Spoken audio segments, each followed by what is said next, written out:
Sa South Peak tayo, nagagrass cutting. Salamat sa kliyenteng mga nagtiwala sa atin. At meron din tayong na close deal dyan sa may Muntinlupa, repair, kaya marami na tayong i-manage ngayon. Ayan. So yan po, meron tayong grass cutting dito sa San Pedro Laguna at South Peak.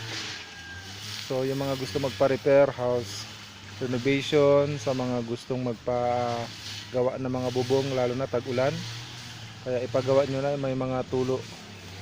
Kaya para safe tayo habang kumakain, habang natutulog, safe tayo, walang tulo ang ating mga bubong. So pwede nyo ipa-repair, mag-comment lang po kayo. So accessible po itong San Pedro, yung South Peak.